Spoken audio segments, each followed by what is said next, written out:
เมื่อนายผู้ใส่คนไหนปันตา5 ล้านในนั้นเพราะฉะนั้นใจซื้อมันก็สังไรปันเติบกว่าตา8 ล้านในเย้าแต่นั่งซื้อมันก็วนอยู่ว่าซื้อมันนั่นติดซื้อใส่ข้อปันผู้หญิงก่อนอยู่หิมคางใจซื้อมันนั่นในเย้าซื้อใส่ข้อให้ปันผู้หญิงก่อนนั่นเตหันนี่โอ้เป็น8 ล้านกำเหลียวนายผู้ใส่คนไหนก็สังไรปันเติบกว่าแทงอีกหนึ่งเพราะฉะนั้นใจซื้อมันก็สั่งขึ้นลาลงมาแทงว่าไอ้ผู้ใส่คนไหนติดซื้อใส่ข้อมาปันมีนางก็เตหันในมาเขาก็กดถิ่มย่อมข่องเขามาไปสังไรปีมีนางเขาเย้าอ่ำข้าวเงินเขากว่าซื้อไปสังไรกว่าเงินกูใส่ต่างก็ซื้อในกล่อมย่อมพร้อมนั่นละก็ใจก็สังไรปันกว่าตา10 ล้านในเย้า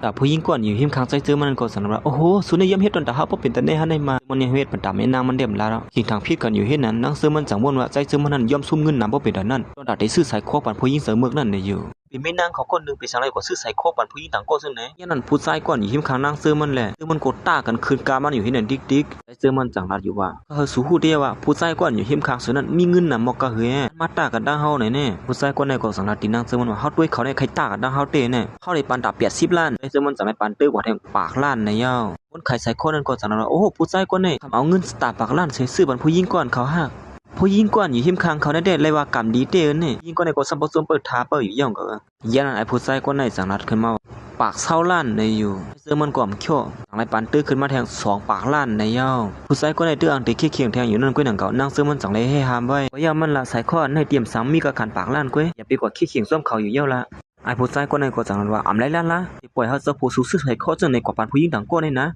สมาเตียวเงินเฮากว่าตั้งเสียทั้งหมดในก็ห้อยอมละละนั่นซึ่งมันก็จังนั้นก็ย่ามันเสร็จแล้วมื้อเหลียวนี่เฮายอมซุ่มเยาค่ะซึ่งมันก็จังนั้นติผู้ชายก่อนหิวคางมันนั่นว่าสุดิมันซุ่มเงินยอดเพื่อเฮาเฮ็ดสังยังลอง1สายข้อในมันก็มกะหือเสียก็มคลายมันก็ว่าตายใจจึงมันก็จังได้ทางพี่ลงขึ้นมาแทงว่าเขาเสียบเสือเต้นต่างไอ้ผู้ชายก่อนหิวคางของเฮาในมาเฮ็ดนั่นสิสายข้อนั่นก็ตกเป็นตอนตาใส่ซื้อมันกว่าอยู่ยาวโอ้ยินซวมเดียวค่ะได้ถามว่าที่ไรสายข้อนี่ก็ที่เปิ้นผู้หญิงก่อนเขาฮักในเขาขับจ้างเงินเป็น2 ปากล้านกำเหลียวนี่นะคนขายสายข้อนั่นก็สังรัดขึ้นมาป้าแทงว่าเมื่อเหลียวนี่อ่ำซ้ำเสิร์ฟบันผู้หญิงก่อนสู้ฮักหลายผู้หญิงก่อนห่างเล่าอันมีอยู่หิมคางสู่คานั่นเสื้อในก็สังไรอ่อนกันต้มมือเสียให้มันใจเสิร์ฟบันผู้หญิงก่อนในอยู่แต่ผู้หญิงก่อนในก็ตึงยินจวมอยู่เดี๋ยวนะลองตั้งหักสู่มีตัวเฮานั่นนำกะหือในนั่นเขายันใจเสื้อมันกดตังซื้อบันนางซื้อมันก็เลยจังไรปีกผามันเปียเที่ยวเสื้อมันก็วนว่าใจเสื้อมันเด็ดเสิร์ฟบันผู้หญิงก่อนนั่นเลยมันเคยหันจังไรไปออกกว่าเฮาอังสู้เป็นสวนนี่เป็นสังไรกว่าซึ่งนั่นมันก็จังไรยี่ว่าใส่คอนลูกซ่อมเปียเที่ยวต้นดับผู้หญิงก่อนในก็นาแห้งให้นั่นเที่ยวนางซึ่งมันก็มือฮอดมาตีเฮือนั่นจังว่าเลยสู้อ่ำซื้อยศตัวเฮาก็แต่ได้ยากซึ่งไหนเกี่ยอะไรเอายาคมๆใกล้ๆนั่นถอยบันตีนอนใจซึ่งมันนั่นอยู่ยาวมื้อเฮ็ดไหนเกี่ยเการ่วมกันเนี่ยเขาจะสู้เขาซื้อใส่ข้อกักขันอย่าลงปันผู้หญิงไผหน้าไผตาเฮาซึ่งไหนฟงยาซึ่งไหนเกี่ยเฮ็ดนั่นสิใจซึ่งมันก็จังไรปอกมาเฮือนใจจังไรมันทำหาเมนางมันเหตุการณ์เฮือนนั่นจังนั้นว่าเมื่อคุณยิงปอกมาที่เฮือนเนี่ยเขามาเอาข้อเอาเลี้ยงปอเลี้ยงเฮาก่อนนอนเตียงนอนกันนึงเขาอ่ะก็ปอเลี้ยงเฮาอย่าไปแม่เสือไล่ไข่โคปอเลี้ยงเฮาก่อนดังเลยค่ะเฮ็ดนั่นสิมันใจก็จังไรคืนเฮือนกว่าเจ้าก็สอนมาต่อยพักตูมีนางมันเปิดพักตูอื่นนัวการมันใจห้องซื่อกว่าดักเสียงแลมันใจก่อมสังเฮ็ดจังหือจังไรเอาใส่ข้อนั้นวางลงกว่าที่พักตูนั่นเหี่ยวไว้สิใส่เสื้อมันไปออกกว่านั้นก้อยหนังเก่ามันนางก็สังไรเปิดพักตูออกมาจังไรหานแม่นแอบใส่ข้อนั้นวางไว้อยู่ที่เตอนั่นแต่นางเสื้อมันก็สังรัดอยู่ว่าโอ้ส่วนในปันผู้หญิงต่างก็ผู้หญิงต่างก็เอาเสียเอามาปันเฮาขึ้นในเนาะลาลีเฮ็ดเตมื้อรวมก่อนนี่สุดที่ว่าเขาในเอาควบของมาหยอกแยกกับอีดอดกุ้ยกวนแล้วเนี่ยกว่าถามว่าเฮาตีเอาในย่อนั่นสิมันนั่งก็สังไรไปเขามือกว่าก้อยกะว่าใส่ข้อกะคันอย่าลงซึ่งไหนอ่ำเอาคงเฮือเกี้ยนั่นสิมันนั่งก็สังไรยี่ว่าใส่ข้อนั้นออกมาอยู่ยาวนางวนว่าใส่ข้อนี่เป็นใส่ข้อต่างอันก้อยบ่นำถึงว่าเป็นใส่ข้อเตียนมันนั่งเข้ากับซื้อเคียงกันนั่นเปิดมันนั่งปืดขึ้นมาด้วยก็เฮ้อใส่ข้อนี่ใส่ข้อที่เคียงกันนั่นหือล่ะนี่มันนั่งหันใส่ข้อยก็วนอะไรขึ้นมาว่ามาเผาใส่ข้อนี่เขาตื้นตังเถอซื้อบันเฮามาเสียหมู่อันตังก้อยลงนี่ก้อยกะซื้อว่าเขาติปันผู้หญิงกว่านั่นแหละก็จังหู้เลยคือว่ากวยขี้เยอะเนี่ยเฮากว่าทางพิษเขาเยอะนี่เดี๋ยวมันเขาตั้งต่อซื้อปันเฮากวยลงนี่มีความมันแก่อีสังสีซ้ำก็ดัดกะคันเขาเปียจึงนั้นสุกซักหมดเยอะก็ว่าอันสุกซักหรือสิเนี่ยเด็กก็เขาได้ยากควบมันเฮาถอกไอ้มือไกลเอาเน้นเป็นการเอาซึ่งนั่นเด้มันนั่งก่อนเน็ตเลียนลงกว่าหาใส่ซื้อมันขึ้นกำเหลียวอยู่เยอะนี่สู้อย่าไปนอนลงกว่านะอย่างนั้นใจซื้อมันก็ตื้ออาบน้ำเยอะก็เลยเตรียม2 ตาไว้อย่างน่ะสั่งซูมไปนอนก่อนฮั่นนี่นางกลัวใส่ซื้อมันยากข้อมันนำมาวางไว้นั่นน่ะสิจังไรนอนกิ่งลงกว่าที่นั่นเหี่ยวเฮียมาปั่นกันที่ไหนง่ายๆแล้วนี่อันว่าหอมซื้อคู่เลยเยี่ยมไรฮัดตัวนั่นก็เฮ็ดไหนเหี่ยวมันใส่ก็จังไรลาที่นั่งซื้อมันนั่นว่าที่เตี้ยมันเฮานอนจำกันคนละอยู่นะเมื่อย่านนั่งซื้อมันก็จังไรตุ้ยหน้าอกกับมันใส่นั่นเสียอื่นน้ำลายอดๆที่นั่นเหี่ยวของย่านนั้นมันนั่งก็จังไรอีปีนนใส่ซื้อมันเสียขอบ่ผ่านที่ใกล้ๆนั่นกว่าเป็นกำเหลยอยู่เหี่ยว